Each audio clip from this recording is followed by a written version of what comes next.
You guys want to see something cool? Yeah. This is your camera. He's just going to show his dick. Damn, walked right into it. Welcome back, folks, to the Noisy Pixel Podcast. Noisy Pixel Podcast is brought to you by the staff at Noisy Pixel. We record Monday evenings and release every Tuesdays wherever you get your podcasts, iTunes, Spotify.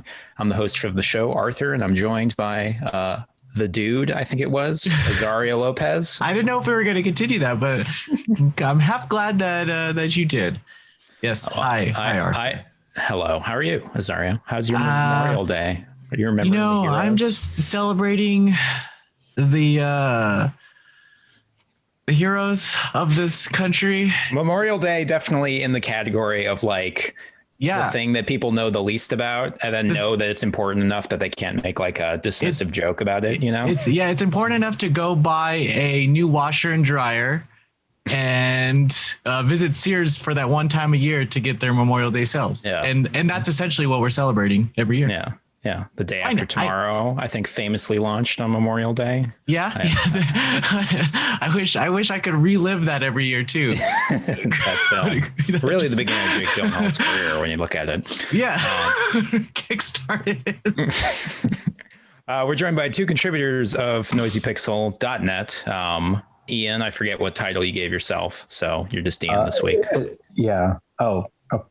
Staff member. That's what I think, staff writer. Yes, yeah. I'm sorry. Yes. Yeah. How could you? The host. You went a little professional. Yeah. He's indie editor extraordinaire. Wow, I like that. Okay. Yeah. Also joined by Brian, who I believe occasionally does stuff. Yep, occasionally does stuff, and then with every episode, it's gonna slowly change the title because I'm gonna be doing more stuff. Yeah, but he does come with more excuses though. That's true. Excuse master. That should be my label. If it's not one thing, then it's the other. But punctual. To an extent. I was late today. Yeah. He'll get there when he wants to get there, but he'll get there. Blame that on Microsoft and their updates. Exactly. Microsoft updates, man. I do have to say, I think like the reality of Microsoft products is a thing that's going to date the current era. Like if you want to write a document or make a graph, there's this one program, and you have to pay a lot of money to get for it. There's no other one. And if I don't remember the even last if there time is other ones, everyone's gonna have to like learn it again. Yeah. So, I just switched yesterday. It's so weird that you mentioned that because I got this. It sounds like a brag, but it's not because it costs a bit. But it was the new iPad, and they're like, and Microsoft was like, no, you're using a screen that's over 10 inches. You have to pay $10 a month now to use it. And I was like, okay, nah. So sure. Yeah. Bill Gates needs money to pay for his divorce, dude. He needs all the help he can get right now. That $10 goes a long way. I know. My cell reception has been great ever since I got vaccinated. So all right. Well, the Noisy Pixel Podcast, we talk about news mostly, and then later in the show, we're going to talk about some games we've been playing, but mostly a news-oriented show. So we're gonna jump in here. I think there's less news this week than the previous week, since we're running up to E3. Oh, and I guess I should say now, we're gonna try to do an E3 prediction thing next week, right, Azario? Yes. So if you want, submit some E3 predictions in the comments, and we'll read them in next week's show. Hopefully by then we won't have enough E3 leaks that we'll kind of already know what happens. I feel like that's as much of a tradition as just E3 itself. The week before, you just hear everything that happens, right? It's so sad. And then just a series of trailers followed by, just like a minute of answering which ones are the best games per category. Yeah. E3 awards. Oh, well. But this week, since we're so in such close proximity to E3, we have a lot of gameplay stuff happening. And I think the most notable this past week was the 15 to 20 minutes of Horizon Forbidden West that was shown off in its own. That was a unique event, right? was a Guerrilla event, or was it a Sony event or something like that? They started it off with like 5 hours of one of those like environmental pre-shows where they just showed environments and like birds chirping, and it's like you're watching a feed of some sort, and you could just tune in and watch what's going on in this feed. I think they did it for Pokemon too, not too long ago, where they just showed a camera and then Pokemon would walk on screen and then walk off. But they did that, and I think 5 hours is a little much, but it led up to this 30-minute presentation of this new game. Yeah, which anyone can go watch on their own. Did anybody play the original Horizon Zero Dawn? I did. Yeah, I played a bit of it. How far did you get, Brian? Not very far. Okay. Because what happened was my fiance wanted to play it, and then so she took it from me and then proceeded not to play it and wouldn't let me play it until she finished it. So it's kind of just sat there. Yeah, I have to say, so I beat that game, which is, I mean, honestly rare for me. I think in the past few years, I've sort of moved away from like very long narrative games. And that is a very long game. I know, I think you and Azaria both got only a few hours in or something, but the original game was like at least 20 hours or something like that. But it was like, this is like sort of Sony's thing now. Like before, it was just like what video game publishers did, like Microsoft, Nintendo, and Sony were all like, here's our big game. But Sony kind of seems like the last one standing in terms of like, we're really focusing on the God of Wars and the Horizons and the Last of Us, very narrative driven. There was a real big switch, there didn't used to be this first party craze, let's scoop up all these developers into our first party umbrella. It used to be Sony reaching out to other developers to pitch them on, Insomniac for a very long time was just making their own games. They weren't actually owned by Sony. They just happened to release on there, right? Yeah, and now it's like, now Microsoft finally caught up, but we haven't seen the fruit of that, all those buyouts that Microsoft did, but Sony is like right in there with their owning the studios and making these huge narrative pushes to immerse players. Not just narrative games, but I would say like the industry business narrative of the previous generation of Xbox and PlayStation was that PlayStation was like, this is what gamers want, right? They want these big involved experiences, whereas Xbox, I think, was a lot more into the trends, which we now know is like free to play games, games as a service, that type of stuff. It seems like everybody's making the same game these days. Yeah. So I guess what I mean to say with all this preamble is just like, I didn't really like Horizon Zero Dawn. I didn't think it was that great, but I do like that it exists, Did you cry during the story? I did laugh when someone died. Are you? No. Okay, good. How old is this game? What was have we talked about our spoiler? I believe that because there's a sequel coming out, I think more people are going to go back and play it before the sequel. So maybe we shouldn't spoil it. Okay. That's 2017. This game is 4 years old. I don't know how big it was. Well, they talk about how the things happen. Like why are there machines that act like animals? And why are we in the post-apocalypse, which is like the general premise of the game. And I thought the answer to that question was ridiculous. Not that it was like unbelievable, but it was like, really, like that's it, like you didn't think that far ahead and this happened, really. And that happens pretty late in the game, and I remember being like, okay. You've already put so much of your time into it by that point that you're like, oh, I guess I got to finish it though. Yeah, pretty much. Would it have been better if they just kept it a mystery and they just never really explicitly told you? That's actually an interesting thought. There's a desire to sort of explain things. I do think that there was enough like mystique around the original game. I mean, it is a really cool premise. I need to give props to Guerrilla because that is like one of the most unique premises of a game in quite a while. I mean, robot animals and like you have like tribal scrappy stuff like that. That is very unique. And the visual style is incredible. Like the monsters have like the blue when they're docile, then yellow when they're detecting you, red when they're chasing after you. I mean, that's something that's immediately recognizable. So it really clears up it makes the screen less cluttered. and you're focusing on gameplay at all times, pretty kind of like Metal Gear Solid, you know, like you're always focused on what's on the screen rather than looking at your health or looking at this corner to see if you're alerting, or you know, it's but more naturally integrated into the user interface, which I think like it's sort of the first game I think about that did that really well was Dead Space, where you are technically looking at interfaces, but it's all like in the world, right? Yeah. So it was also really good at that as well. But this 14 minutes of gameplay in this 3-minute video or so, I mean, you guys bounced off the game. Azario or Brian, you want to jump in about like what your kind of thoughts were on why you recoiled originally and compared to the video that you looked at? You know, do you see anything that sort of interests you? Oh, well, you go first. No, you can go first. No, Azario talks all the time. I talk way too much. I like you said, I really enjoyed the premise of the game as far as like the visual stylings and like the type of game it is. It felt very unique when it came out. And I guess like it's one of those things that happens where you play a game and then you put it down for a bit, but everybody else is like always constantly talking about it and like going through it without you, to where you're like, I played it already. I'm not going back. I didn't actually play it, but I pretty much played it, sort of thing. The whole like, I guess similar to like the Game of Thrones thing, where like people keep talking about Game of Thrones, to where I feel like I've watched Game of Thrones, even though I haven't watched a single episode of Game of Thrones. You've absorbed it through osmosis, yeah, exactly.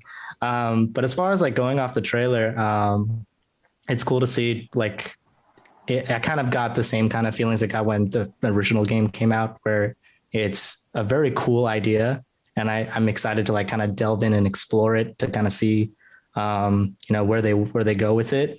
But at the same time, I'm pretty sure because of how like hyped the game is probably going to end up being, that everything that I want to get out of the game, I can get out of from just watching other people play the game, sort of thing. Do you remember what you bounced off of it? I forget if this was on the show already or if this was in the pre-show.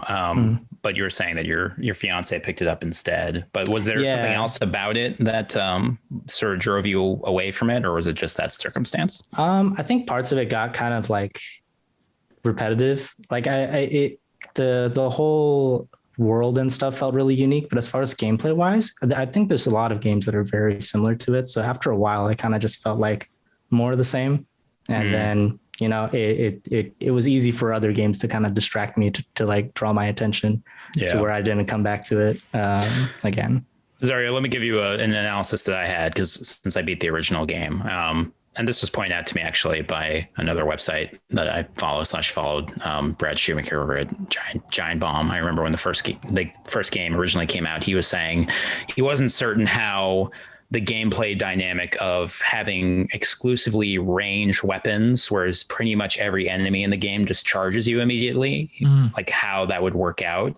And I do remember when I was playing the game, the original game had some rudimentary melee stuff. And I remember when things would charge me, I'd be like, okay, cool. I had like my planning session. You set up like bombs and traps and you do some long range stuff. But then when things get in the thick of it, I would always try to do the melee stuff, and it was always very unnatural.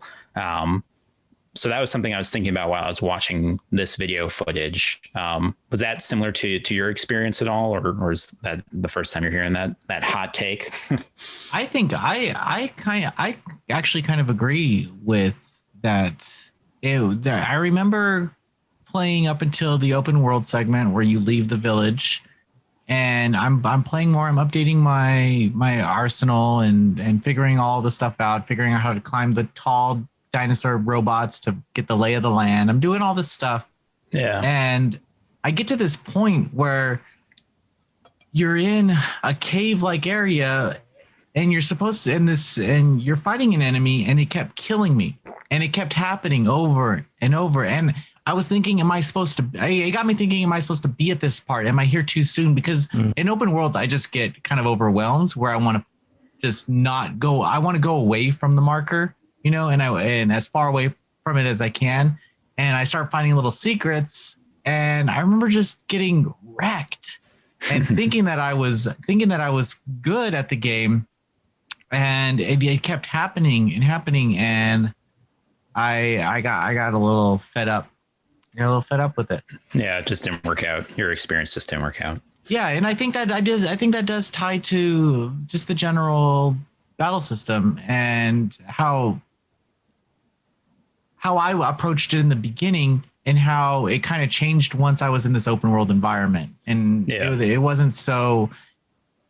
I think I liked the linear feel of the game more in the beginning, where you're just clearing out areas, talking to people, and you have this small section to kind of playground around. And I guess another way you could say that is that it doesn't really, the original game maybe didn't give you enough pointers to be telling you like, this is a good way to interact with the game. Yeah. So if you're just kind of diving into it being like, yeah, shoot arrows. I've played a game where you shoot arrows, right? I just do that a lot. But I know when I play the game, it was recommended to me that you play it on hard. And somebody referenced that you it's really about setup, like 70% setup and then like 30% execution. And then, the fun is that the execution doesn't go to plan and you have to adapt. But a lot of those weapons were like setting up traps and like looking around the environment.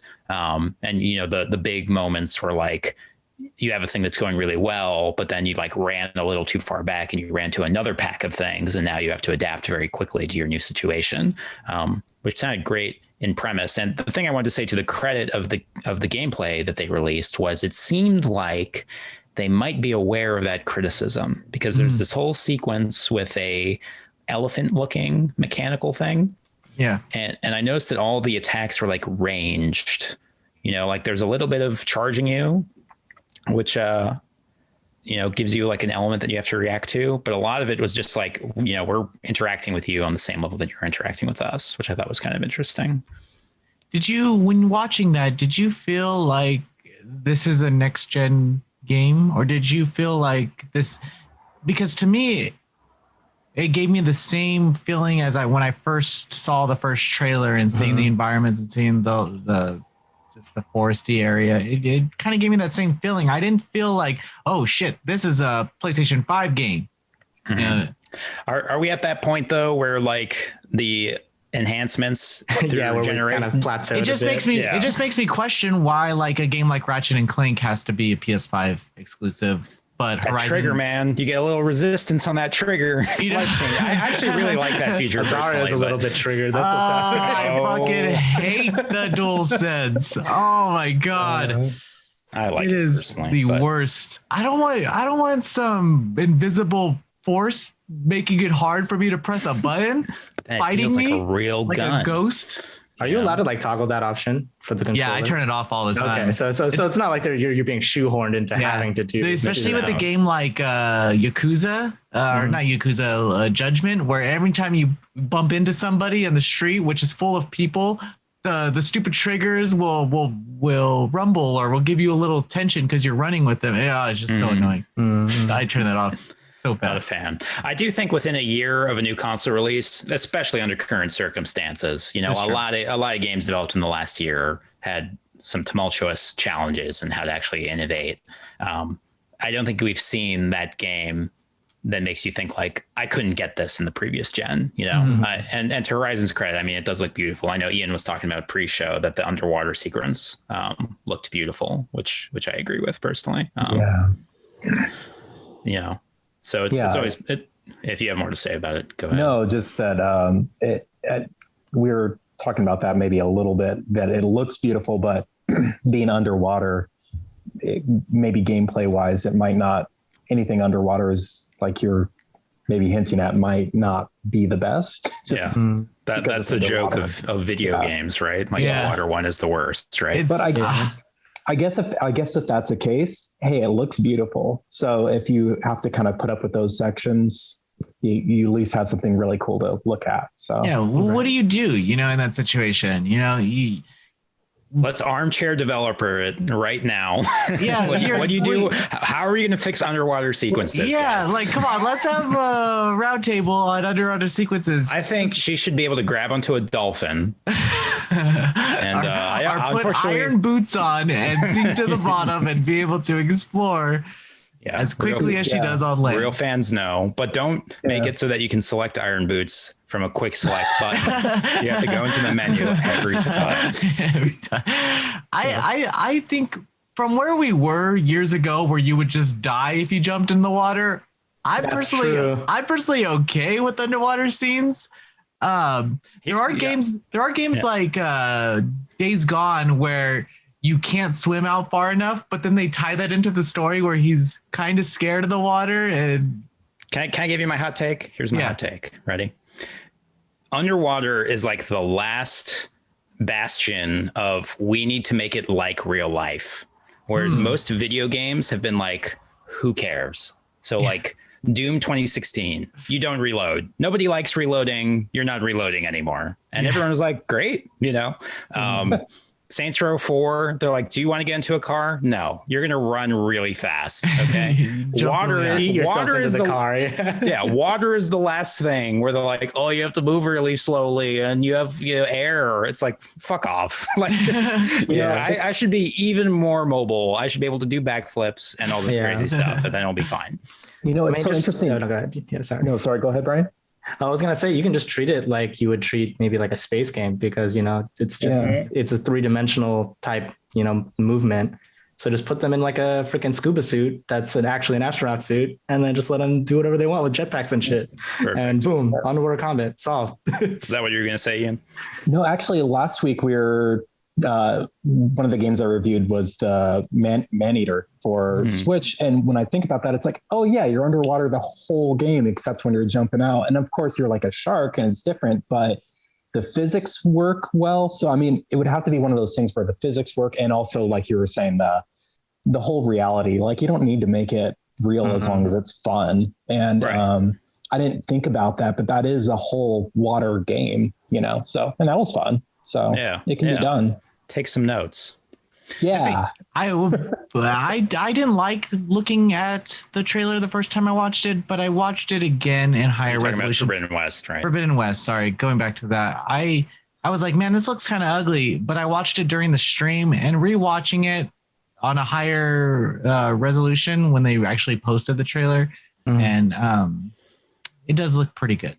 Yeah. You know what, some people didn't think looked good was Aloy's character design. And I'm hesitating to even bring this up, but since it was such a thing on Twitter, I feel like we should reference it. Can you give us a few of what they said? Do you have those? Well, hold on. Let me preface this by saying, I do think we have this general problem in video games where it's just a rehash of like a culture war of what video games are supposed to be. And I think this is one of those instances. So it's like a non-story in a way, but I don't want to pretend like it didn't happen. Cause I mean, I saw it like all day, multiple days, this retweet of this tweet. So as far as I can tell, this is some guy, like he's not attached to an outlet. I don't believe he is a game developer or anything. But it is at Apex Alpha J, tweeted, is it me or I'll read it verbatim. Is it me or Sony be making their lead female protagonist look masculine as hell, barely no curves or rough non-feminine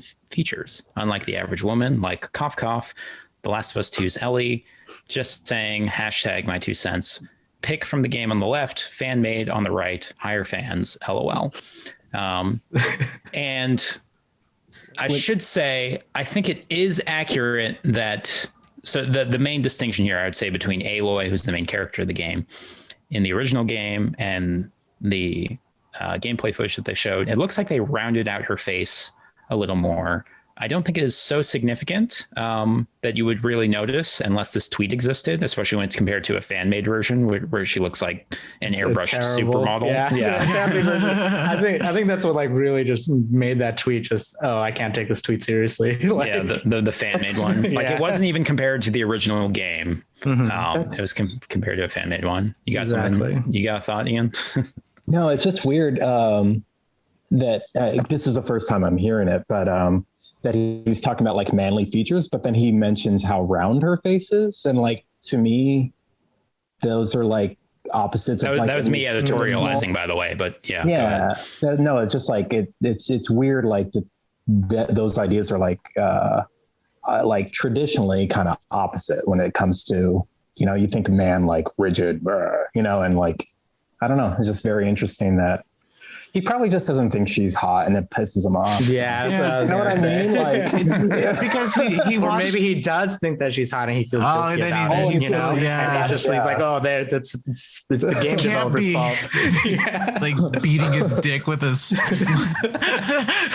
I mean, I don't want to do too much parading on some guy. Yeah. Well, good on you, gamer, for standing your ground. But sometimes in a post-apocalyptic world where you have to fight mechanical dinosaurs to survive, you're gonna get muscles, and you're not gonna have McDonald's every goddamn day and a Peloton and cardio. You know, you're gonna eat meat and you're gonna survive, whether that gives you muscles or not, and whether that was an artistic choice or not from a developer. You know, you didn't make the game. Like there are people out there that worked on these games and created this.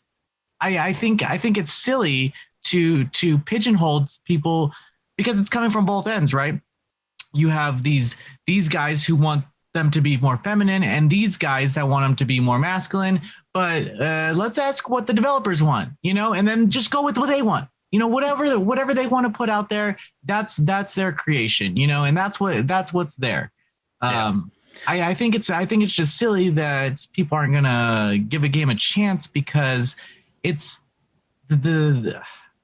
I grew up in a time where I had to play games like Soul Reaver, and like I just looked at polygons all the goddamn time, and they didn't even look like people, you know. And now we're complaining. And I was attracted to Tomb Raider, or Lara Croft in the first Tomb Raider, and look at her, you know, it's triangles. Like, it's just triangles. They did it for you. And you know what? In the new Tomb Raider, I'm attracted to that Tomb Raider too.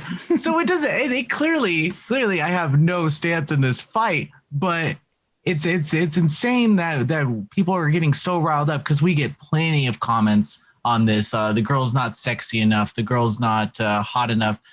I'm not there with you. I do kind of understand. So unlike general movie making or something like that, like you're kind of limited to who literally exists in the world, whereas video games are kind of like you can make whatever you want. Yeah. So on some level, I can kind of understand the like, why wouldn't you make like the apex person, right? Yeah. But at the same time, I think there's just been a general movement that more people are playing games than ever before, and I think there's a desire to see different types of people in the games, which seems contrived, because I mean it's all contrived. Like all these character models are made by some artists, and that's all.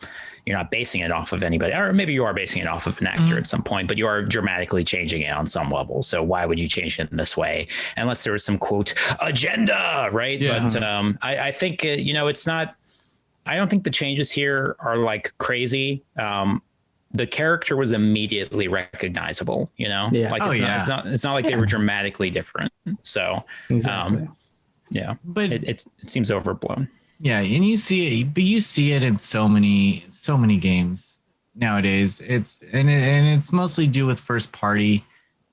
It's like, so what's going to happen when you get your way? You know, are you going to find something else to complain about? That's a good point, right? Like I imagine on Noisy Pixel specifically, where there's like a lot of coverage of games that do kind of cater to that other viewpoint of like, just make the best thing you possibly can. It's all fake anyway. And there's still kind of some nitpicking of like, so. Yeah. And we don't kind of, we'll cover everything. But it's, I don't know, with stuff like this. I'm in the camp where like, it's just a silly argument. You're playing a game. Just play the game. Just chill and play a fucking game or something, like you're wasting your time. You have one life to live and you're over here complaining because this red-haired prehistoric monster killing girl doesn't look too round, man. Enough for you? Forget it, dude. Plus, the camera for the gameplay is going to be mostly behind the person anyway, so it's not unless it's a cutscene or you're adjusting the camera yourself. Yeah, so let's argue about the junk in the trunk, because that's all that really matters. Now I'm on board. Now if I'm going to see this thing 90% of the time. Yeah, just put sliders in every game. Let's talk about what really matters. I wasn't mad about the argument. I was mad about the location of where exactly. It was Out of all the things to get mad about, you chose the face. I don't know. If you don't want to play the game because of this, good on you for holding your ground. I mean, like I said at the beginning, this is a classic Twitter take. It is. Feeding to a culture war. It was ratioed beyond existence. I think it was 20,000 retweet quotes compared to like 500 likes or something like it. So, Yeah. Not to give them free press. I believe their tweets are now protected, but I thought I would mention it just so we do this for posterity. Like when the internet historians go back and they're like, "What happened with that tweet?" They're like, "We gotta go to the first sources, like Noisy Pixel Podcast, the best sources." That's what we're here for. Anyway, we spent a long time talking about that, so let's move on to some other gameplay reveals that happened this past week. Specifically, Far Cry 6. Did a similar gameplay reveal. I thought that was well, I actually don't know how much gameplay was in that one. That seemed a lot more narrative driven. They had like this post show where they showed a lot of the weapons, and wasn't a fan of the post show, I gotta say, and the whole presentation, I gotta say, wasn't a fan personally. They're going into this strange direction where they're hitting these big topics about revolution and stuff, and then you have a girl that puts a rocket launcher on her back and creates it out of paper clips. She MacGyver shit around Cuba and then kills a bunch of people with it. And jaguar skins, right? It's there's like this huge spectacle, and then there's this reality, and then you have that Breaking Bad dude right in the middle where you're just like, well, I'll play for him. Yeah, Gus from Breaking Bad is Giancarlo Esposito. The actor's name is the villain of the Far Cry 6 video game, which they say is based on, it's a fictional country in the Caribbean, but it seems very much based on Cuba / Brazil, kind of like a country that existed outside of the West, the West, as in, American and Europe's influence. So they've had a lot of violent rebels and things like that. So it's kind of a lawless land, and your main character is somebody that doesn't really care about that political conflict, because God forbid you make a political statement in a video game, especially a mainstream one. It looked like a classic Far Cry game, I would say. Very Far Cry. Yeah. Very Far Cry. There's a group of people who follow this one guy, and then you have to kill all those groups of people and but he's not as bad as you might think, Azario. They did say that explicitly. He's not as straightforward as you think. There's a little bit. There's a little throw bit some there. gray area in there. Yeah, and then you can ride a horse in this one. I don't know. It's Azario. You said you played many of the previous Far Cry games. I played Far Cry 5. Far Cry 4. I guess I didn't play Primal. Did you play? Yeah, I was gonna say. Did you play the Far Cry experience, Far Cry Primal? I did not play Primal. No, it was not my cup of tea. Hold on. Let's check in. Brian, did you play previous Far Cry games? No, I have not. I've not played any Far Cry game. Woo! So, as someone who's never played a Far Cry game, what is the appeal of a Far Cry game? Real quick, I think we should answer that. But Ian, have you played any Far Cry games? No, but I was going to ask the same question, but I can answer from somebody that hasn't after you guys do. Yeah. No, I think we should start with you. Yeah. Okay. Zari and I can correct you one way or the other. So for me, whenever I see Far Cry advertised, it's always the villain. And I don't know if that's like a common thing, but like the villain is like center. So for me, someone that hasn't played them, I actually am really intrigued to play this one because of him. But I don't have all the nuance and like stuff that you guys do playing the previous games. But for me, I'm like, oh, he's an awesome actor. I want to see what's going on in that world. But I will drop. Well, first of all, Far Cry has a weird history because the original game, I think, was Crytek back in 2004, and that was a very different game, and it was very good in its own way. But that was like a guided linear shooter, like Crysis or whatever they. Yeah, it was more along the line of that, where they pushed PCs back then to their limits, and that's why you kind of enjoyed it.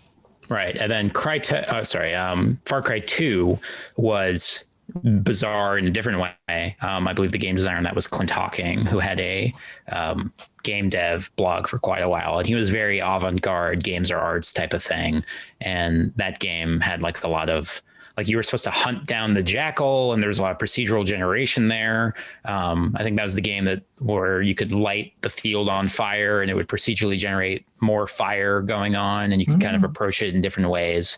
And there's various long form essays about playing that game on permadeath, which was like changing the experience, whatever. From a gameplay experience, I remember it being kind of lackluster personally. There's a lot of rusted guns and things like that. But that kind of set the stage for Far Cry 3, which I think is the beginning of the modern Far Cry era. Yeah.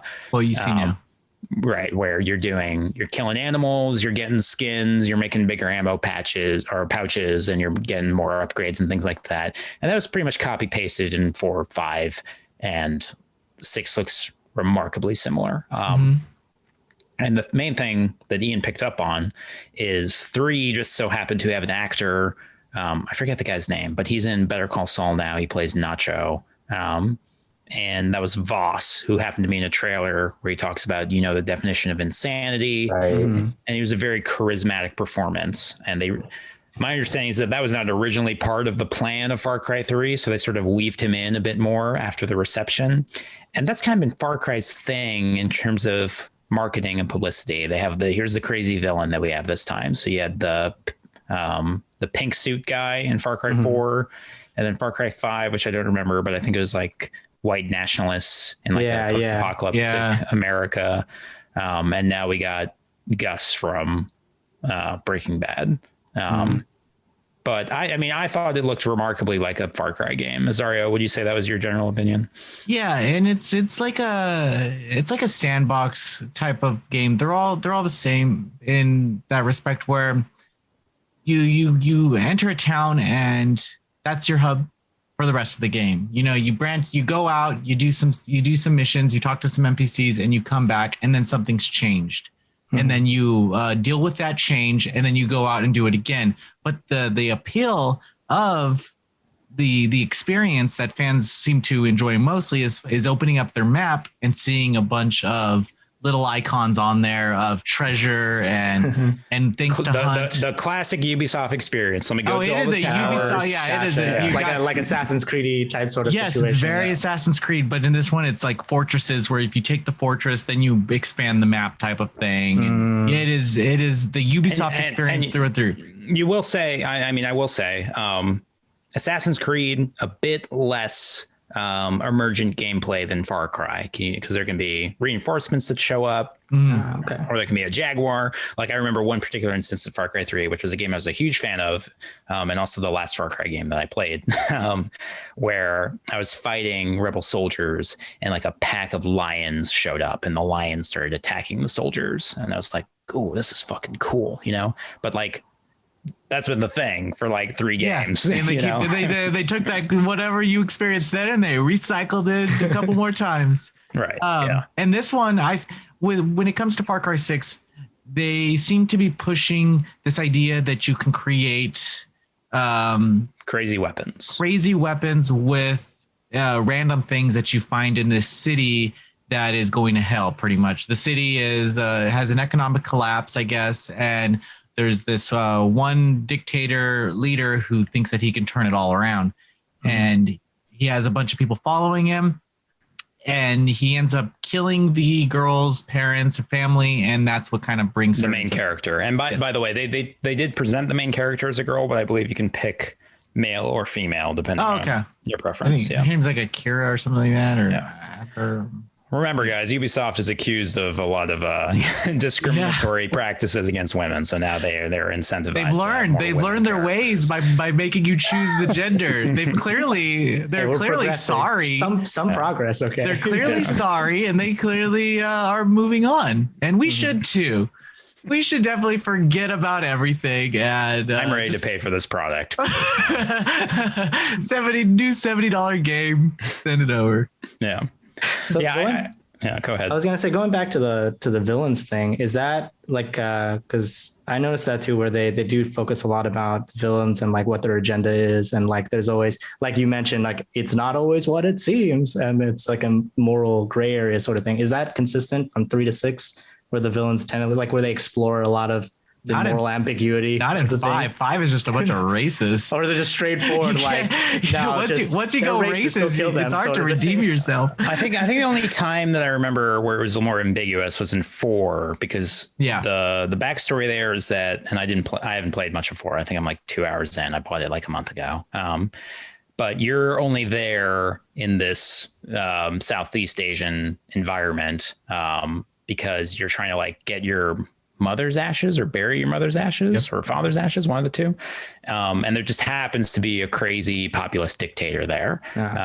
And at the beginning of the game, he's saying like, yeah, I'll take you to where you want to go, but I'll be right back. And that's sort of like the launching of, okay, I got to get out of here. This guy's crazy. And you join the rebels and all that. Mm-hmm. And I guess it was revealed after the game came out that if you actually sit at the table where you start the game and the guy says, hold on, I'll be right back. If you wait there for 5 minutes, he actually will come back and the game will roll credits and like you're done, you know?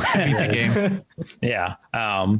But that was really like the only gray area there was. Like Voss in Far Cry 3 is like legitimately psychotic. There's no resolution there, and he's not even the main villain. There's another villain that comes in after him, which is much more forgettable. I think it's a woman. Or... I think it's a dude. I think it's a military dude. There's some like there is a tribal leader who's kind of like, I think they kill you at the end. I mean, there's multiple options depending on what you do. Yes. Sorry for the spoilers of this. Do some 9-year-old game. Yeah. But so this one kind of seems like the first real flirtation with like, you know, it's not as straightforward as it seems. But I would just say generally, Azario, I don't know if you feel this way, but like trying to land on like, this is what the series has always been known for, and now we're doing it again, I think is kind of misguided. Like I've really been looking for something new from Far Cry for a while. And I think they're right. I think their idea now is moving locations, and that's good enough. You know, we got it's one when you become one of these teams that set the bar for the other teams to kind of replicate. You know, you have other developers doing open world games. Nobody's pushing this really right now, this Far Cry idea. You know, only Ubisoft is making these Ubisoft type games. They're their only competitor. If you play Watch Dogs and you play Far Cry, you're almost playing the same game. I see. In many ways. You're playing a Ubisoft game. Yeah, they have not transmitted it to the premium or freemium free-to-play model just yet. In every game, you're going to see that one enemy that's just running into the wall. Can't by design. The gun's going to go through the wall at some point. You know, it's going to happen. At the top of Ubisoft is like, if I don't see that enemy, we're not shipping. You know, I would be interested if maybe this game comes out and it surprises me. You know, I would want to be surprised at this point. I'm not against gray areas or like more examination into narrative aspects of games, but for some reason, I don't think Ubisoft is going to be the one that delivers that. You know? No. That's fair. Yeah. All right. Well, we talked a lot about the first story, so I kind of want to get moving here. Yes. But, Far Cry 6 coming out later this year, October 7th, 2021. Oh, and by the way, Horizon Forbidden West, I don't think has a release date. They were just kind of showing. They just showed it before E3 hype. Yeah. And I'm sure we'll get more. Or maybe there'll be an announcement next or 2 weeks from now. Let's get into real Noisy Pixel fandom here. Sonic Team out in full force. Green Hill Zone. If the best reference you can do is the first game franchise, I'm gonna have to do great. A little better. Azario, can you let me know what happened at this the Sonic thing? I only did a skim, so fill us in here. Sonic Central decided to host a little live stream, and they revealed some like a new animation that's coming, a new TV show that's coming, and some updates to the Sonic series in general. The last game that came out was Sonic Forces, wasn't received well at all. Fans didn't like it. 2017, cool. 4 years ago. Yeah, and fans didn't like it. It looked cool, but I failed to jump in. So this was kind of like their huge redemption thing for Sonic. You had Sonic Mania, which did fairly well. You're thinking maybe they're going to go back, but they're not. and that was revealed here. They're not going to go back to that pixel art style. What we did see was Sonic Mania was the Switch game, right? Sonic Mania came out on all consoles maybe it was a Switch exclusive at first, but it did come to everything. I do think that was one of the 5 games that I bought on Switch. It's a good Switch game. It's a great Switch game. But like classic art style and everything, right? It's official fan-made game with all the developers being just fans of the series from 1, 2, and 3. And that's what I grew up with, so yeah. That's what I liked. In this, I don't know if you guys have ever played this Wii game, but Sonic Colors is coming as a remastered called Sonic Colors Ultimate to PS4, Series X, and Switch and PC. And I think Brian was asking before, like, do we know what the reception of Sonic Colors was? Destructoid gave it a 4.5 out of 10. Yeah, I remember critics being really hard on it, and but almost I don't know if this is most Sonic games though, but like a lot of Sonic fans really loved it. So I always get really, I can never know how to gauge like a Sonic game because so many fans are just like in it no matter how bad it is. And if you want to play a good Sonic Colors is the best new one that came out. I've heard it so many times. I do want to point out, so Sonic Colors came out in 2010. Destructoid is easily the lowest score, but Nintendo Power 9 out of 10, GameSpot 8 out of 10, IGN 8.5 out of 10. So they were paid. Wow. That's it. Is that a hot take? Is that am I giving away industry secrets? How long? How far in between Sonic games was it? Like, what was the previous Sonic game before this one? Let's see. There was if that was 2010, was there anything between 06? There was Shadow. There was okay. Shadow the Hedgehog. Gotcha. Because I was like thinking, like, is it one of those situations where like they're just so starved for another Sonic game that they just like glaze over their eyeballs for a little bit? Okay, so hold on. 2006 had Sonic the Hedgehog 2006, which I believe is the one with the sword where he has sex with a human lady. Yeah, they get down. And then there was Sonic Unleashed in 2008. That's the wolf one, right? Yeah, that's the one where he connects to like the wall and stuff or something. Yeah. Oh no, that's Sonic Boom. I'm sorry. There was also Sonic is the and one where Sega. he like transforms. Sonic and Sega All-Star Racing. Yeah, but I'll say Sonic Colors in 2010, according to this Wikipedia article, was the best-selling. Or no, I'm sorry. Sonic the Hedgehog 2006 did quite well, apparently. In our hearts too. That's the mobile platform. I don't know what's going on in this article. I'm derailing the show here. I'm sorry. Sonic has had a tumultuous past, but my understanding is that Colors was, out of anything in the past 10 years or 11 years, something that had some sort of interest. Okay. Yeah, and so it is coming to more consoles. It was a Wii exclusive, and the Wii sold reasonably well. So I can only imagine that this sold reasonably well because people on Wii loved Wii games. This game, you did use the Wiimote a little bit, so I'm always interested to see how new consoles pick that up. Yeah.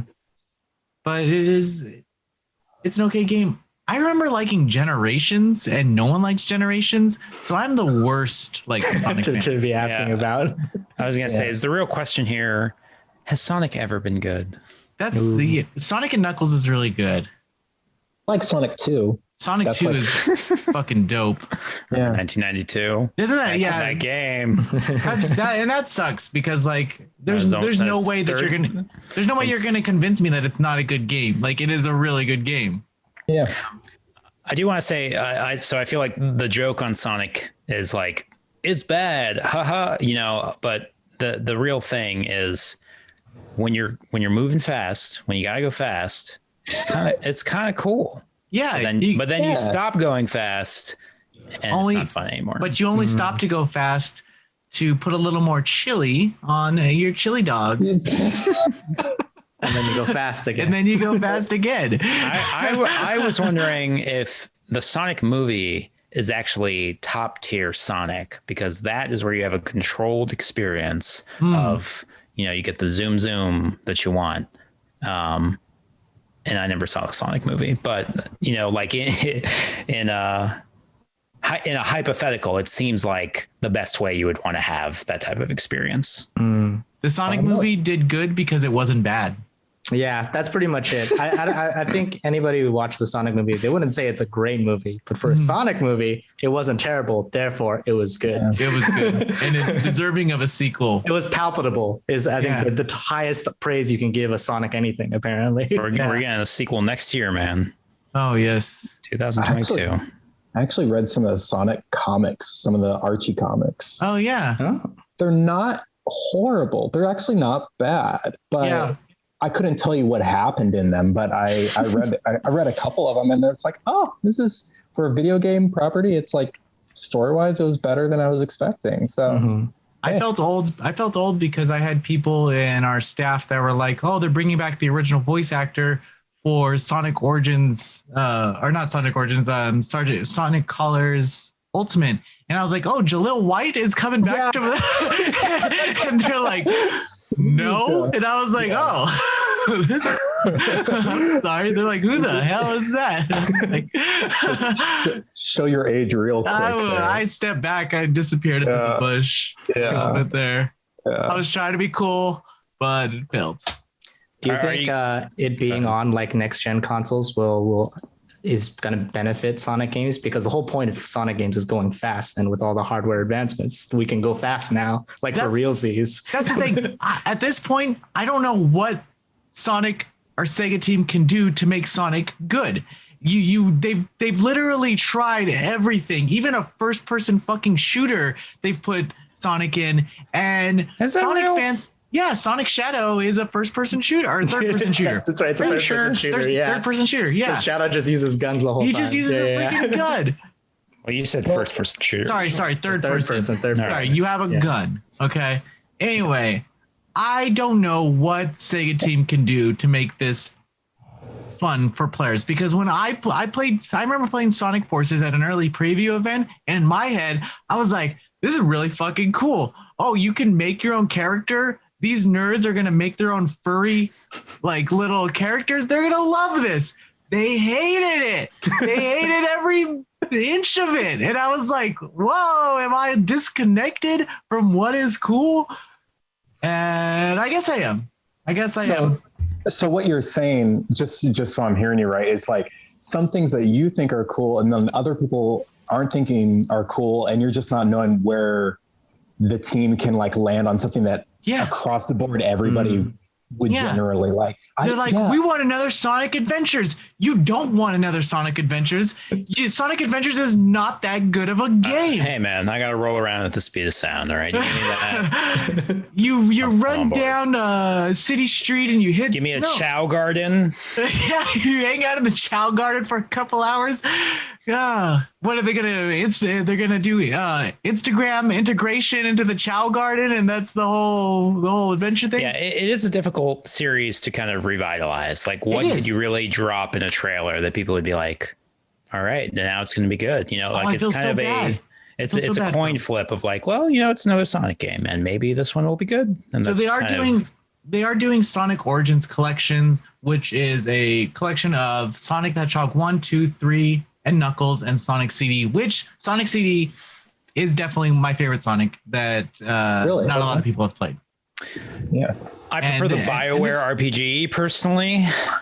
Yeah, this is coming out. This is for me. This collection is definitely for me. Will I ever play it? Yeah, I'll get around to it. I have these games already. I don't really need to play them, but I mean, it's cool, right? Yeah.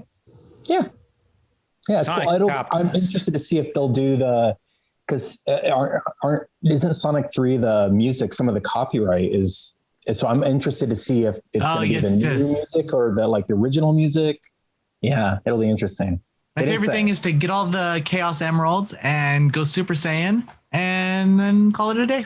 It's just a Dragon Ball Z game, but then replace it it's just Sonic. Golden Sonic. Yeah, sword. Yeah. But yeah, so I mean, and that kind of leads us into this little 30-second clip of Sonic running in a forest and them saying "New Sonic 2022," and this does look like an open world style Sonic, and I think this is climb a tower. I think it's a terrible idea. Well, at least they're trying. You gotta give it up to the Sonic team for that's true. Trying everything else available. Why not do a level base like Donkey Kong Tropical Freeze? What a great game! Rayman Legends. Take after that. This like rhythmic, fast but multiple paths. You can stop and kind of go backwards a little bit, but I don't see why we couldn't get something else like that, but in Sonic form. It seems smart. But they want to get crazy. Let them put Sonic in a fucking football game. Let them put him in the Olympic 2020, running around like an asshole, racing against real athletes. I think the NDA said that you couldn't reveal the subtitle Azario, so you may want to go back and clip that out. Oh, sorry. Yeah, this is ridiculous. This is ridiculous. There is some heart at the core of any Sonic fandom that it would be nice to be sort of rewarded after the series has existed for 30 years or so. But it seems like there have been diminishing returns for quite a while. So they gotta do something. That being said, I'm a little bit more curious about the colors. It's called Ultimate, right? Yes. Maybe without the motion controls, like you were saying. I'd be interested to see what that is, just like as a standard game instead of like gimmicky, because visually it looked cool. So yes, yeah. You got you grind the rails and stuff, and you just be Sonic. Yeah.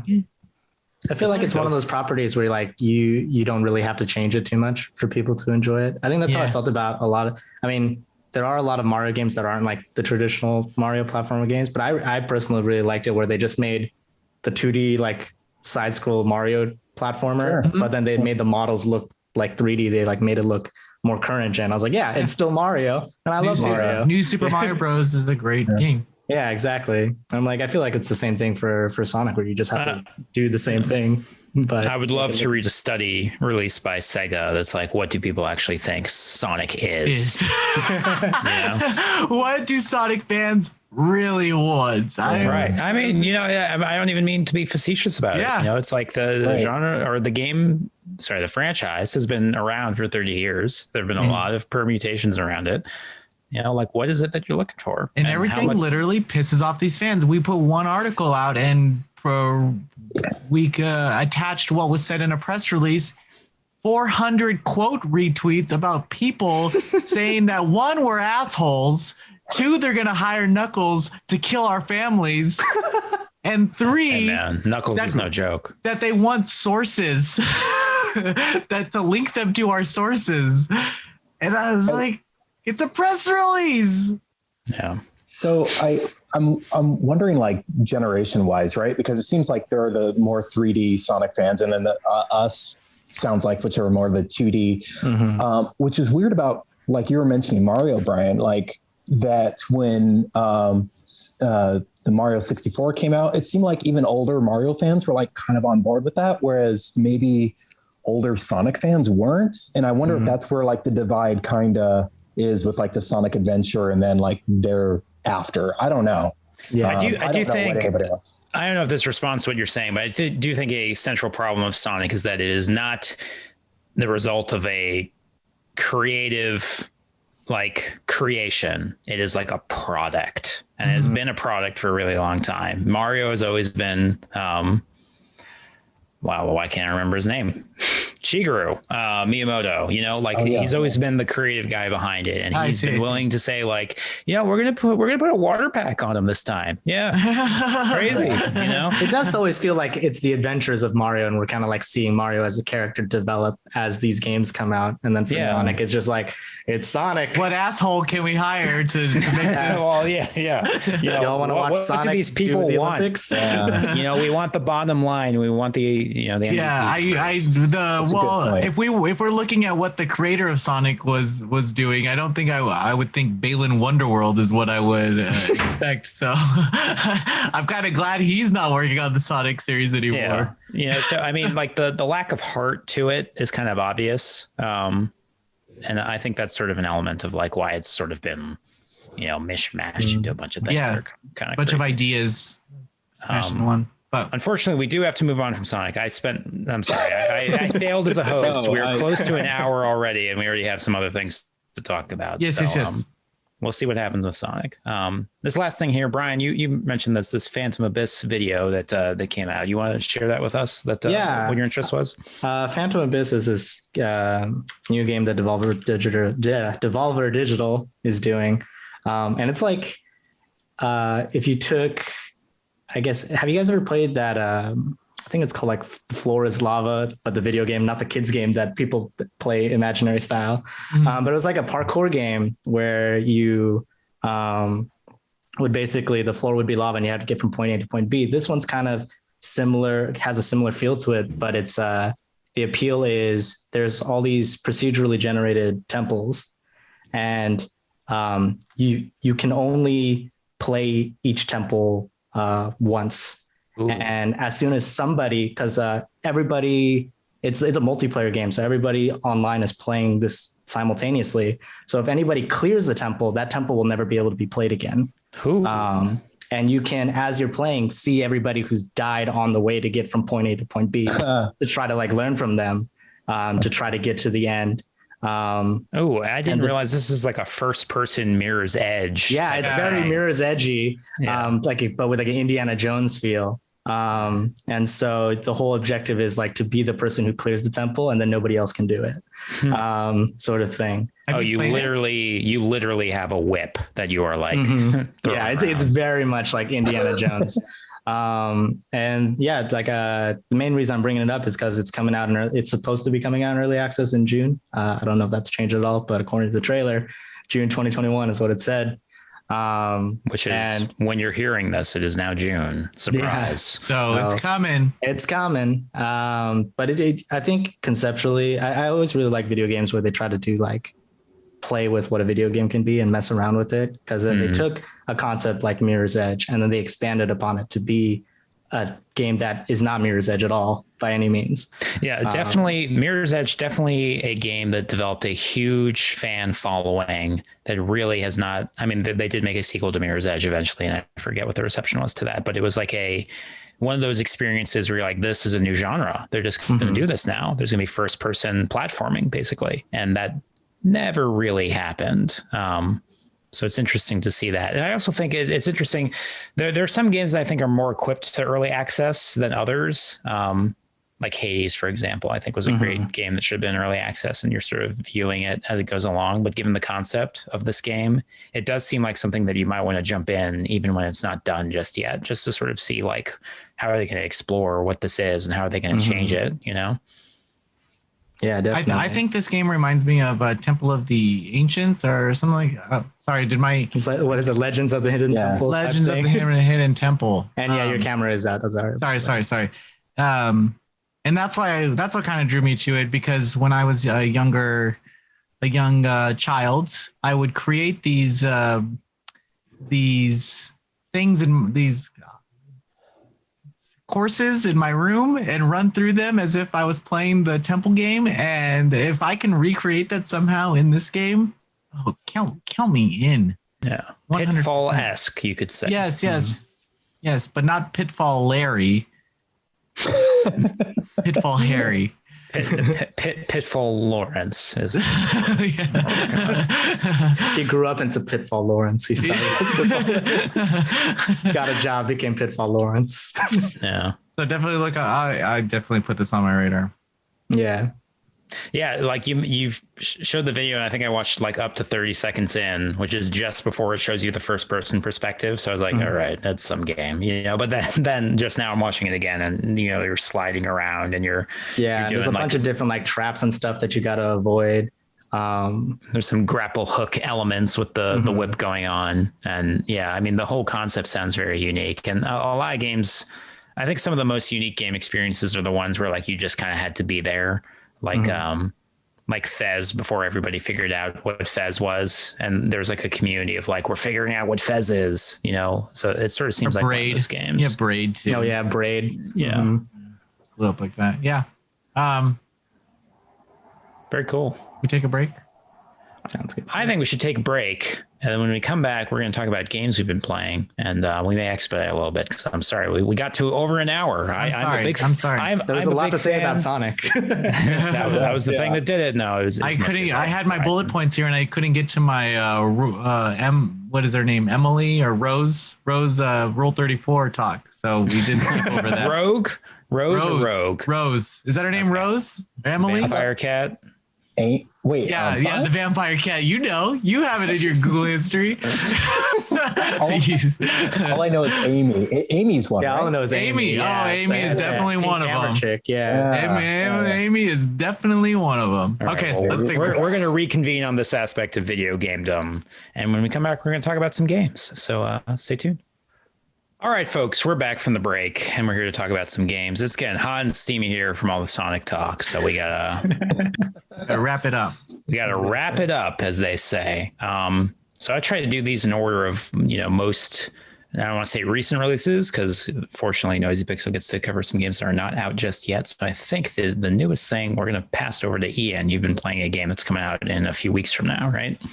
Yes, Alex Kidd in Miracle World DX, and it's a reimagining of 1986. I want to say is when it originally came out, and it's talking about Sonic. It's before Sonic's time, and kind of I guess Sega's mascot or go-to before then. And I played a little bit of it around that time, but the levels that they have available are really cool, and everything looks really colorful and beautiful. This is out on everything: PlayStation 4, Xbox One, PlayStation 5, Xbox Series X, Nintendo Switch, and PC. And June 24th, so in a few weeks from now, right? Right. And I'm curious because it is a little challenging, I guess, of a game, but not as notoriously hard as I either remember it or other people have kind of made it up to be. So I'm kind of curious if people want to comment on that, if they think that this is a really challenging platformer. I read your review. I read your preview of it. I'm sorry. And I agree with you that I always thought that the punches were a little too short, and you really have, because this character, there is some ranged attacks, but there is a punch. His thing is he has a big. Can you guys communicate to people that have no basis for what this game is? Like what's a good like? You're a boy, and you have big ears, and you are like a martial artist, and you fight animals and creatures, and it's just like a platformer. You run around and with a basic attack, it seems you like. Just punch things. Yeah. But you also get into vehicles. So it's really kind of wacky and it's lighthearted, but it does have that reputation, I guess, of being kind of challenging. But sorry. Well, I mean, I just want to sort of ground this for people because not only is this a remake from a game from 1986 or 1987, depending on Western releases, but the last game in the series was 1990. And as one of the younger people on this podcast, I was not even born in 1990. So, just to sort of ground this for people that, to them, this is just a new game. If there's like a comparison, maybe more modern, that people can kind of get an understanding of like what's the feel of this game. Like Wonder Boy, maybe, but that's another old game. Any platformer on the TurboGrafx 16. It looks a lot like this. So a nostalgia game. It is for a fan base. Yes, this is. Definitely hard to compare it to anything more modern because it definitely plays and feels like an older game, not necessarily in a bad way, but it's very colorful. I am curious to see how many newer fans will pick it up, but do you think it's worth, like when you're saying it's an older game, when you're playing this newer version, I mean, maybe you can speak a bit to if they've updated the visual style at all so that, that's not as noticeable there, but does it feel like something that you're like, this is relevant even compared to other things that are available these days? Definitely. I would say visually it looks really cool and it's really cute and it's animated. It's fresh animations, but you can also switch between that and a more retro style. It's not exactly the original game that was presented, but it's very close to it. So you have that option of kind of switching back and forth, which is really cool. I love it when games do that. Yeah. And to kind of compare like the two visuals, but also gameplay wise, it's really similar. Like it doesn't feel very different at all. Kind of good and kind of bad there, but visually, yeah, it looks. Yeah. I'm sorry. I'm looking at screenshots just now, but like it is very modern looking. And they did a great job with that. They honestly didn't even have to go like as hard on that as I think they did, and they did a good job. So, yeah. So you've been enjoying it, you would say? Yeah. And do you have any attachment to the original series, or are you just coming into it fresh? I played just a little bit and not a whole lot because at that time I was young enough that Sonic was around, coming full circle. We're going back. Yeah. Then it was like, it all goes back to Sonic. Yeah. It was like, well, it's a different vibe than Mario, and, but for me, it was like, well, I would, if I was going to play a game like that, I would rather play Mario. And if I wanted to go faster, Sonic. This is kind of its own thing though. Looking at it now, I actually probably appreciate it more than I did as a kid. So, a distinction I make between Mario and Sonic is I feel like Mario is a little more puzzly, like you're solving things, and Sonic is a bit more actiony, where you're like adapting to what's happening. Can you kind of speak to which one this one is more like? Alex Kidd definitely falls more, I would say, closer to Mario because you're not going super fast in most of the scenarios. Like Azario was kind of saying, you have to get really close to the punches. And I found myself kind of gauging my timing and precision with almost every step because it is an instant kill. You don't, there's a lot of collection too. So it has that old Hudson Soft kind of platformer style too, where you're on one screen and you're trying to collect everything on the screen real quick, reveal secret blocks. Milon's Secret Castle type of deal, but it's a product of its time, and that's why I think I'm interested to see how it turns out because I believe the preview was only 3 stages that we were able to play. Super fast. I think the stages are like 5-8 minutes long. Yeah, I think the footage I sent you, it was almost like because it is like. I think in total it was 8 minutes. And if you're really good, like a speedrunner or something, you could probably get that done like maybe 2 or 3. So yeah. So you're feeling good about it. I'm feeling good. And also they're adding a couple new levels. And I think that's really going to be necessary for probably whatever I've never seen before levels, new content, right? Right. New content. And if they're having I think it's going to be like $40 from what I've seen. That's probably going to be more justifiable to do if you have newer content like that. So, yeah. How's that new content compared to what was already there? Like, is 3 levels like twice as much game, or you know what? I don't know if they've revealed how much of that is going to be new content. One of the levels that they did have in the preview is new, so I'm guessing it's probably going to. Maybe it's going to be 1/3, but I'm just kind of guessing. It's going to be newer content. So maybe Azario will have to review the NDA and there'll be a random cut here. But I think you're fine. Well, we're not scoring it. We're just looking forward to the full game. Yeah, which is later this month in June. So yes. Okay, cool. Another game. I think this is already out. Azario, you've been playing something that just came out, right? Yes, I've been playing World's End Club. From the director of 999 and the director of Danganronpa. I have Danganronpa installed. I have not played a single second of it, but I didn't realize I had a connection. The first step, and the level designer from Sonic is on it. Oh wow! Again, full circle. No, I'm just joking. We need to slip in these fake Sonic facts for the rest of the podcast. Like that's because they're so believable. Oh man, and nobody would know otherwise, right? Yeah, it's not like people will look it up. Take our word for it. It's a narrative game, but it has very terrible just platforming sections in between this strong narrative of these kids who are kind of presented with this apocalypse. Everyone's dead idea.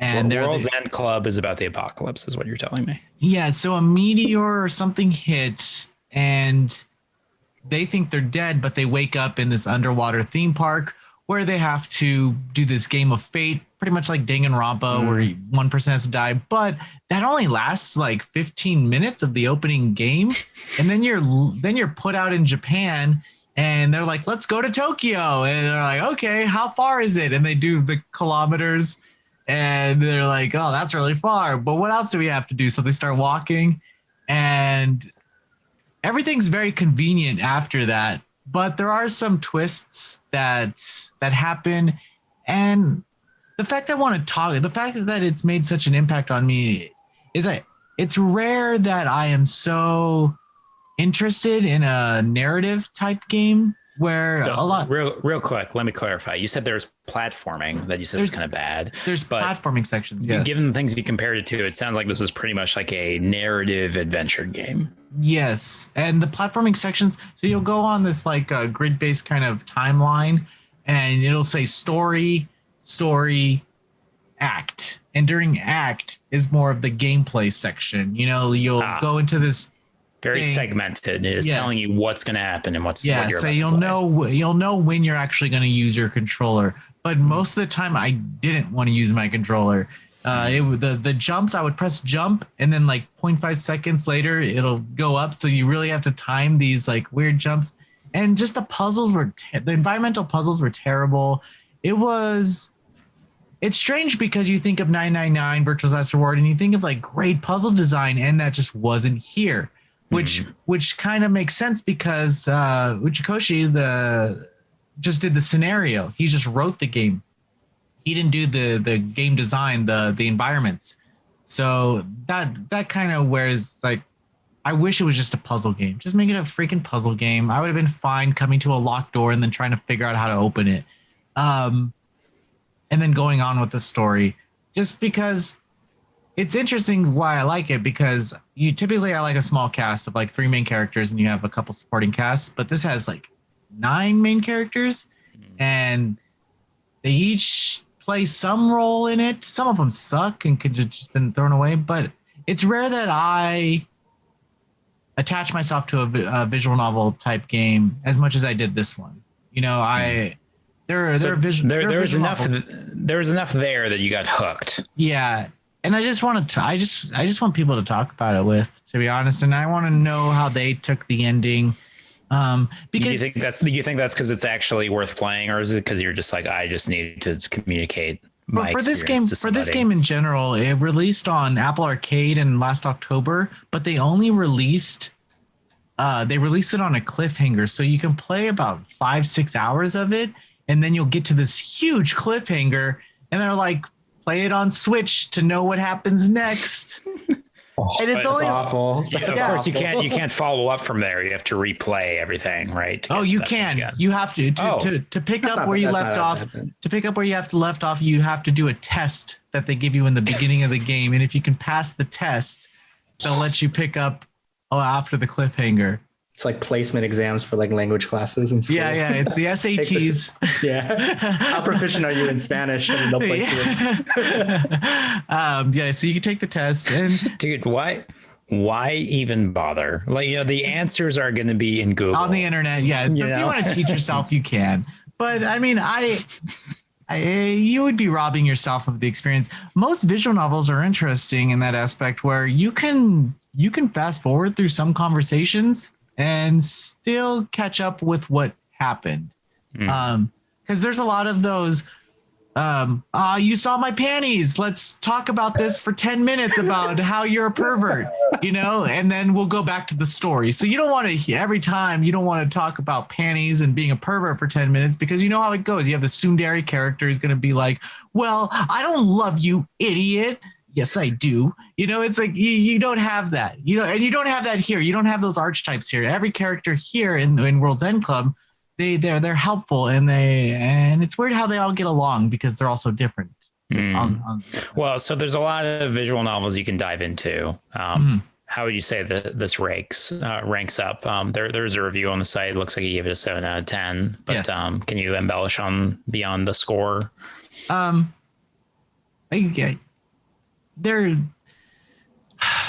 with writing like this, especially science fiction, you get these really strange plot holes, where something will be brought up and then just never clarified, and you just have to go with the flow. I hate or loose threads is better. I kind of hate when people talk about plot holes because I think they're fake. Yeah, loose threads, more like it. You get invested in something and nothing happens with it. There's like conveniences, everything that progresses the story is not something that the characters were stumbled upon. It all happened so conveniently for them. Mm-hmm. We got saved because this person got their special power, which just so happened to be what we needed to get out of this room, and it wasn't that they were actually doing anything. It was just everything was convenient. We found this train because we're all so tired. Oh, this train works.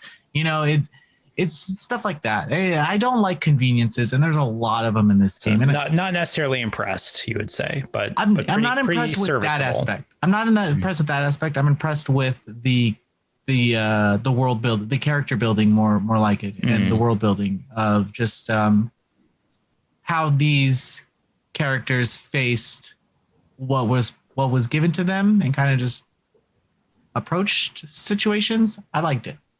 Right. I do think they did it a little too adult, and they should have maybe not made these kids children. But they played with that a little bit with, like, instead of cussing, they used the F bomb. They have an attack called the F bomb, and it's just playful stuff like that. So they did play around with the age of the characters. There's like this scene like Stand By Me-esque where they're walking on these train tracks, and you have a group of the boys and the group of the girls, and it's just like probably a 20-minute scene of them like talking about who they like in the group, like what girls the guys like and what guys the girls like, and that's happened, and it's nice, like classic coming of age stuff. Yeah, it was well written in that aspect. And so but not when the conveniences happen. When they land on those things, it's good. But when it's more like we gotta get this plot moving here, then it's not as engaging, you would say. Like, it just so happens this asteroid came and broke down this wall. That doesn't happen. But you like Emily? Well, anyway, I guess we're now where we need to get. So now we've made the game a little bit shorter. But I would be interested to know how other people take this story, and we can move on now. Comment below. Hey, what do you guys think? Yeah.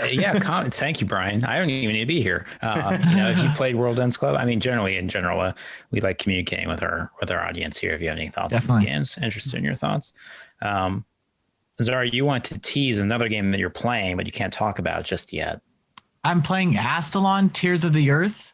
If you're listening to this and you haven't seen my review, it should be up June 3rd. And I just urge you to Thursday, June 3rd. 2021. I urge you to check it out. Not next year. It's later this week. Yeah, guys. I know the future listeners are going to go back to hear these episodes just to see what we were talking about. See how far we've grown. Yeah. Yeah. But you can't talk about it just yet. I don't think I can. There's a demo. Actually, there's a demo available. This game's fucking dope. Like, play the demo. All right. That demo is dope. Demo accessible to everyone in the public. Yes. According to Zario Lopez, the dude of Noise Pixel. All right, let's talk about something that you can play right now. Brian, I believe you've been playing around with something that's been available. Yeah, so I have a friend who's like really into Binding of Isaac, and I think in March they released a huge update to the game. I believe it's called Binding of Isaac Repentance, where they added like over 150 items to this roguelike game, which that alone just adds so much more variety to the type of. How's that compare to what's already there? As far as like how many what more items is that? I guess percentage wise, how much does that increase? What does 150 items mean? That's like adding maybe like a game or two's worth of. Yeah. And that's already a lot. Yeah, like it's enough of content to where this could have probably just been like a standalone game. If Binding of Isaac as a base game didn't exist and you put this out there with just the content from this DLC, it could probably just be its own game with how much content was in it. And it's kind of like an overwhelming amount of content. And the reason I say that is because I've only played so much of the original Binding of Isaac before they started doing DLCs and things like that. And I had a good time with that game because it's a roguelike, and, you know, it's powering up your character and trying out these like different builds as you play along. It's kind of really cool. Yeah, this game is literally 10 years old. It came out in 2011 and has had a lot of updates since then. And then, right? So you can play like local multiplayer with it. And that's where I found the disparity of like someone who has only played a little bit of Binding of Isaac and someone who plays Binding of Isaac, to where they're just like running into rooms and they know exactly what they're doing. They know what the items all are and like all that stuff, to where I'm coming in, I'm like, sure, I'll shoot when I feel like it and hope I don't die. And you kind of feel really, I guess kind of like a burden almost when you're like playing with somebody else, who really knows the game. But from that perspective, you kind of really get to see just how much stuff is in like Binding of Isaac, and just how much content there really is, to where like it's more simple. It's not as simple as just like you enter in a room, you shoot bullet hell style, kill enemies, and then move into another room. There's like so many different combinations of things you do. And then there's like secret rooms. And then I have my friend like showing me things like, oh yeah, you know, put all your money in this bank and then blow it up with a bomb, so you get like double the amount of items, and like how they're like, I guess how efficient they're being with playing the game and things like that. It was really cool to see. Did you say this is a free update? I didn't say it was a free update. I don't think I'm not actually sure. Okay. I was going to say, because it's a paid DLC. I'm pretty sure. Yeah. I was going to say, I'm on Steam right now. I was checking it out. So there's the original Binding of Isaac, which is now Rebirth, because I guess they updated at some point. But then Repentance is one of the DLC options. So I just wanted to check on that. Yeah, I think Rebirth was one of the first, like, it was one of the more major updates to Binding of Isaac, and then they have the DLC that I'm referring to, which is Repentance. So you need to buy the base game, which might be $10. I don't know. I'm sure it's on sale for like $3 sometimes. Like it's an old game. $15 as of right now.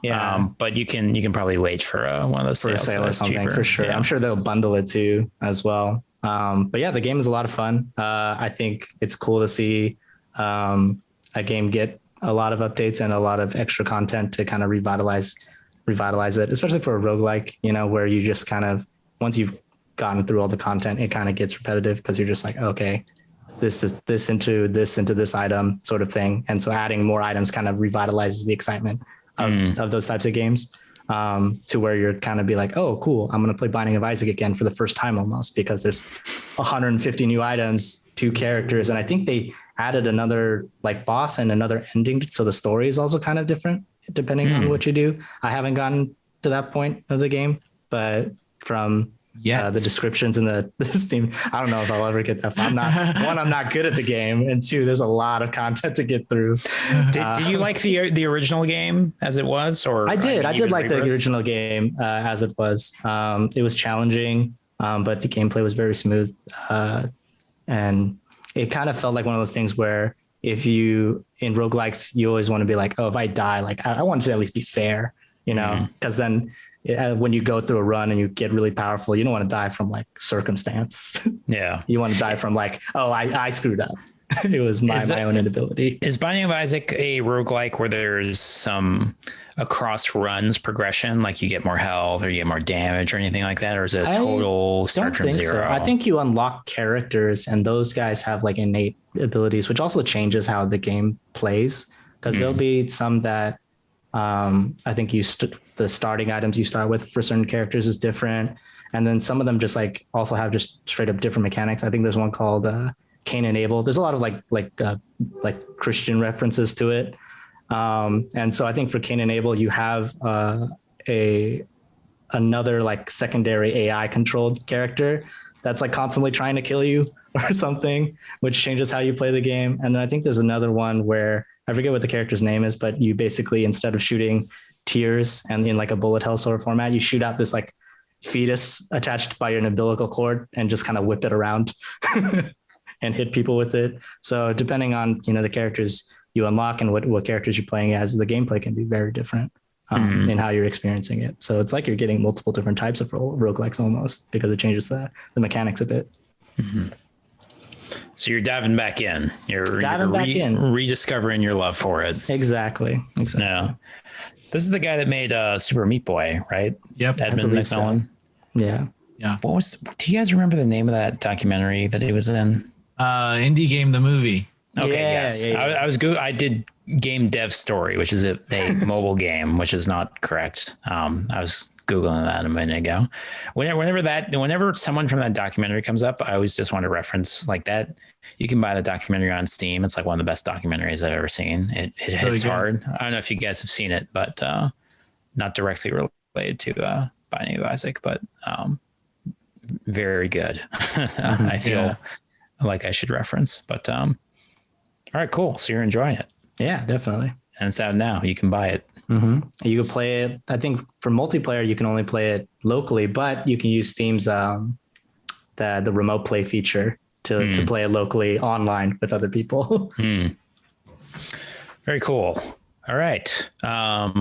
So it's always difficult as the host to transition. What to have yourself. you been playing? Sorry, you got to fill this co-host role. What have you been playing? So I was playing this game last week, and I just forgot to mention it. And since we're over an hour and a half at this point, so I feel bad. So I don't want to talk too much about it. But I've been playing Mass Effect Legendary Edition. You know, it's a remaster of a series that's been out for a very long time. So nothing new to learn necessarily, but I think that is kind of what a lot of people are playing these days. And I think it's emblematic of the current situation that we're in, since the pandemic has made it really difficult to make new stuff. There's a lot of re-releases that have been coming out, and I think there's going to be even more in the next year because the way that development works, there's kind of a lag. So I think even into 2022, we're going to get a lot of re-releases still, especially if people keep buying it. Mass Effect, obviously one of the most beloved series in the past generations or so. And me being a dummy, I actually replayed the Mass Effect trilogy last year before this was announced. And I got all the way to Mass Effect 3. But one thing I forgot. Well, first of all, I guess I should ask, is Azario, have you played Mass Effect? Only the first one. All right, Brian, I haven't played any Mass Effect games. Zero. It's one of those osmosis games for me where people are like Mass Effect, and I'm like, okay, I get the gist. Yeah. Played the first two. Haven't played the third one, or haven't finished the third one, I should say. Did you bounce off of it, or any particular reason? Just because I had the ending, like people were complaining about the ending by that time, and I was like, I don't want to go through a whole game and people aren't happy with the ending, and that was really the only reason why. Yeah. Well, I would say, one of the, I've been enjoying revisiting it, even though I played it about a year ago. The thing that burned me in my replay a year ago, where I stopped in the third one, was I forgot that was the era of choice focused games where you really had to pick one or the other. And if you were trying to do like this is what I would do in this situation, kind of more direct role playing, that was not rewarded in the gameplay. So there's a system in the first game. I don't know if people can remember 2007, where choices in games was like such a thing. 2004's Fable, 2003's Knights of the Old Republic, which was another BioWare game. And there's this big interest in like, you can get different endings and all that stuff. So you really had to pick one or the other. And the first game wasn't as bad about it, but there's like a Paragon points, which is like basically the good side, and then Renegade points, which was the bad side. And if you didn't pick one, the whole game, like the top right-hand corner in the dialogue options was the good option, and the bottom right-hand corner option was the bad ones. And every time you did that, you had a chance to get some Paragon points. Not that it was like random, but like on certain conversations, you would get those points. And if you didn't max that out, then you just didn't have the option to pick the Paragon choice and the Renegade choice later in the game. So in the first game, there were situations where there were characters that could die unless you had like a lot of those points. So by the time I got to Mass Effect 3, I thought I had gamed it enough so that I had enough points, but there was like a massive conclusion to two different races that wanted to exterminate each other. And I was just short like 5 or 6 points of what I needed to pick the good option. And I was like, fuck this. I don't care about the story anymore. So I kind of gave up on it. So now I've learned and I'm replaying the game and I'm just holding in the top right-hand corner. I'm not even reading the choice I'm picking. That's all you gotta do. Yeah. But it is interesting to go back to Mass Effect. One of the great things about old BioWare, I mean, the backstory and the context of BioWare and Mass Effect was that they released Mass Effect in 2007. It was pretty successful. And I think later that year, if not the beginning of 2008, they were purchased by Electronic Arts. So they went from like the being independent. We made KOTOR, we made Jade Empire, we made Neverwinter Nights, we made Baldur's Gate, to being like the studio that they are now, where they're making the same game that everyone else is making with Anthem and you know, subscriptions and things like that. So Mass Effect was kind of like the holdover where the first game, sorry, I hit my mic there, where they it had like enough roughness to it where if you look at how the game was actually designed, you're like, this is close to being I don't know if you guys have this experience when you're a kid. You tried to like make your own games on like a piece of paper and it was just like a maze. And like you just went from one thing to the next thing to the next thing. That was basically Mass Effect 1. Like there was not a lot of choice there. And I'm kind of rediscovering that. And as negative as that experience is, I'm also like reading all the world building and the codex and the characters. And like, there is like a really rich world here. They just didn't have the resources to really expand on the gameplay a lot. So personally, in my experience of playing the Legendary Edition, I'm still in Mass Effect 1. There are like 3 planets that you can go to, and then a 4th one it gets exposed. So I'm on my 3rd planet right now in Novaria. And I'm still kind of enjoying it. You know, there's some obvious faults to the issues of the game that were apparent back in 2007. So I don't think it's that the game has aged poorly. It's just that the game always had these weaknesses that are still there right now. But they're not so bad that the game's like unplayable or anything like that. It's just like a little repetitive, a little dull occasionally. It's not as modern of a shooter in terms of the squad combat that you can have. You know, it's not as tight as Mass Effect 2 and Mass Effect 3 eventually became. I think what I'm most curious about is the butts. The butts? Yeah. So that's all Mass Effect 2. How are the butts doing? Miranda Lawson is the character in Mass Effect 2 who, to the game's credit, was acknowledged in the story as like an unfair sex appeal. Like her backstory is that she's genetically engineered. Her father wanted a legacy. Her father wanted a really hot chick as a daughter. Weird.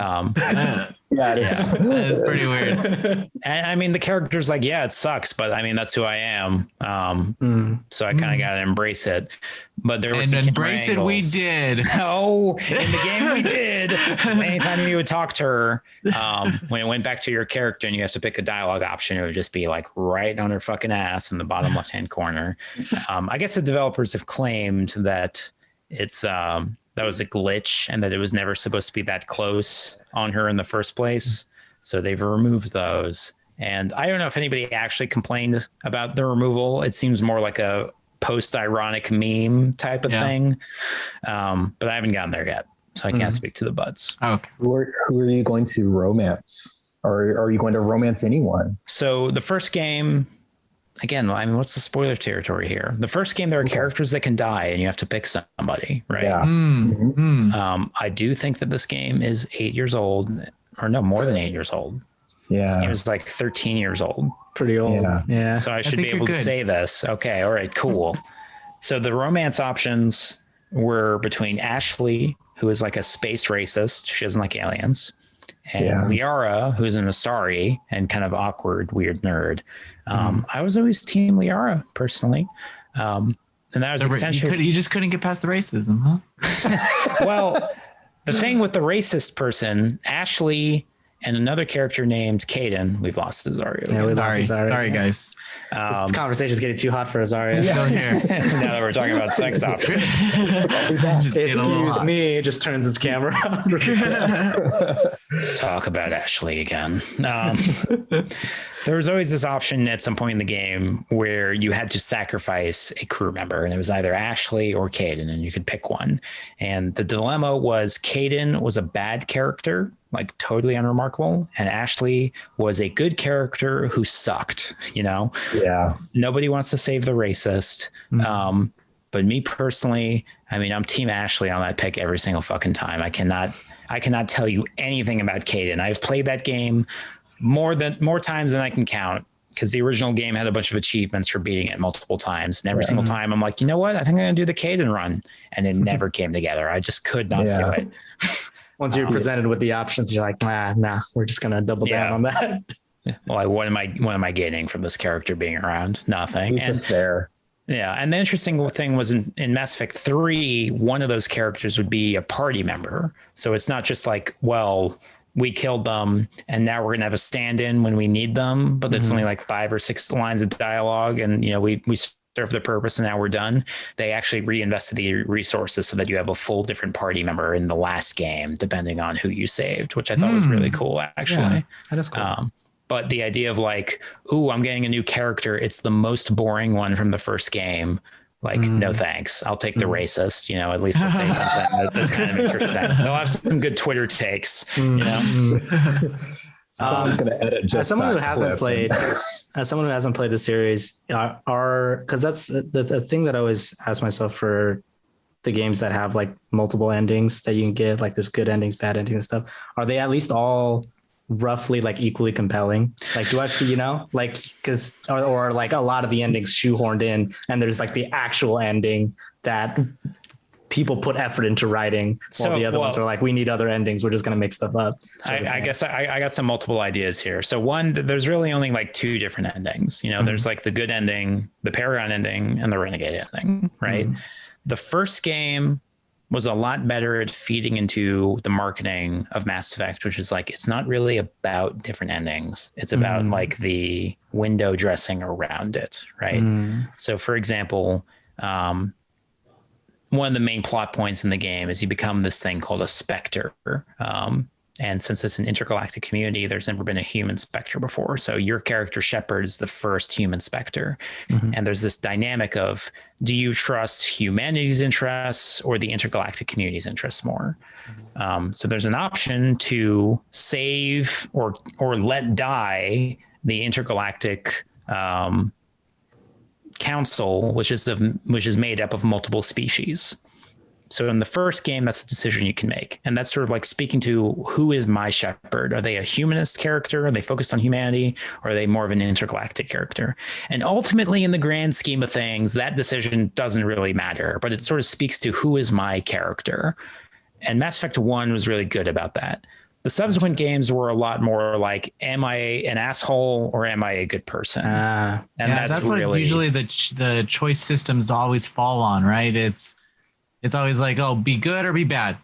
And we'll see what happens. Right. Which is why that whole trend has kind of fallen away. Especially because Mass Effect 3 was so criticized for not really having your choices matter. So in Mass Effect 1, there's an option to exterminate an alien race or to save them. And no matter what happens in Mass Effect 3, that alien race is still there, even if you exterminated them. So it's like, what was the point of that? Right. So I kind of, although it always seemed like a cop-out originally, the argument of it's more about the window dressing than the actual choices, I think was really the real option.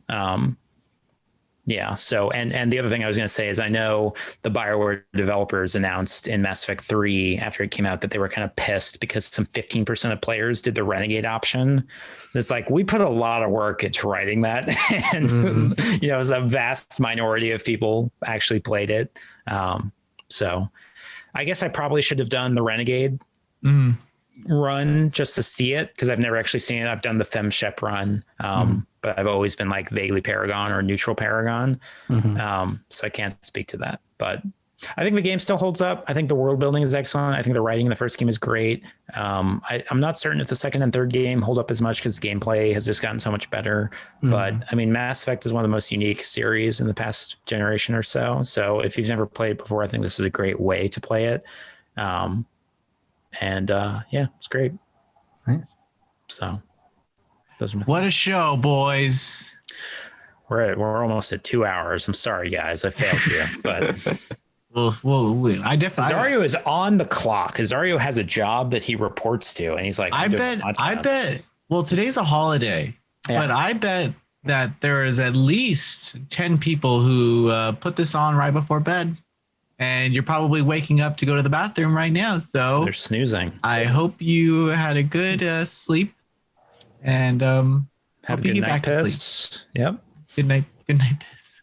I gotta say, if you need to fall asleep to something, try watching Star Trek: The Next Generation or Star Trek: Deep Space Nine, which has a better intro music because it's not as loud. Oh, yes. It's a great show that you don't really have to watch, and it's kind of similar to Mass Effect, so you can kind of combine what we talked about here and the thing you're falling asleep to. You know, there's some good ideas. Yeah, and maybe watch a Sonic run while you're at it.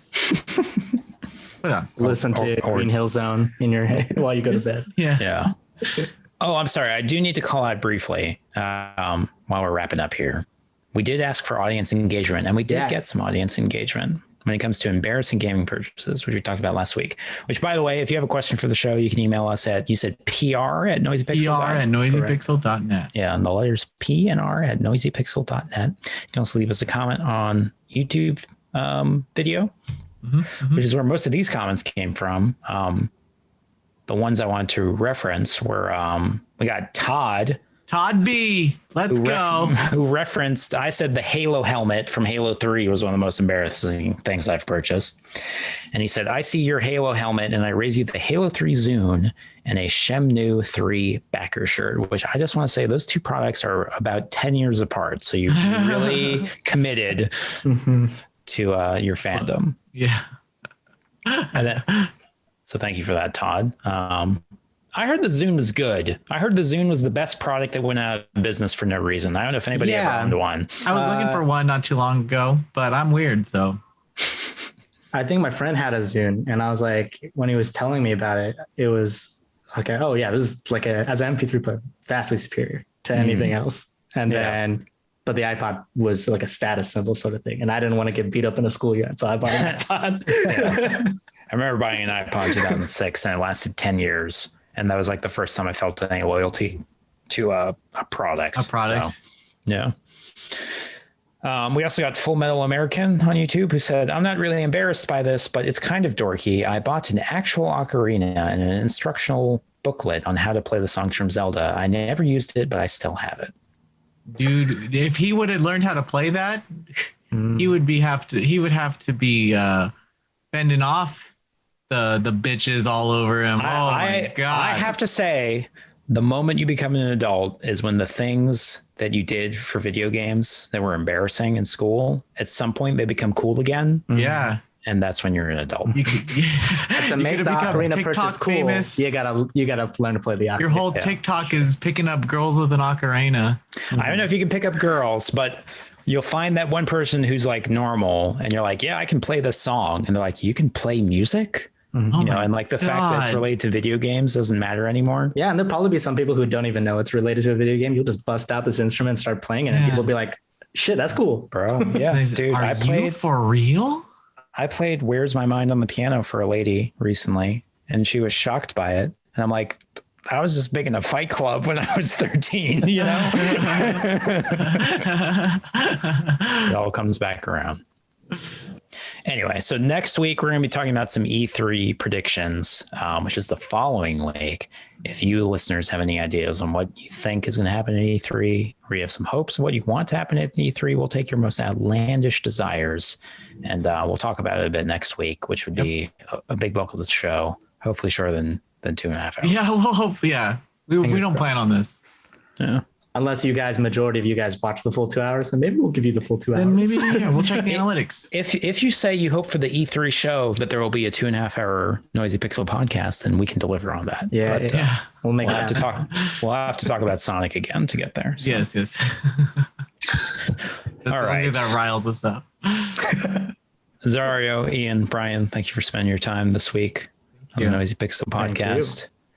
We'll see you guys next week, next Tuesday. If you have any questions, let us know. Thanks for listening. Tune in next week. Bye.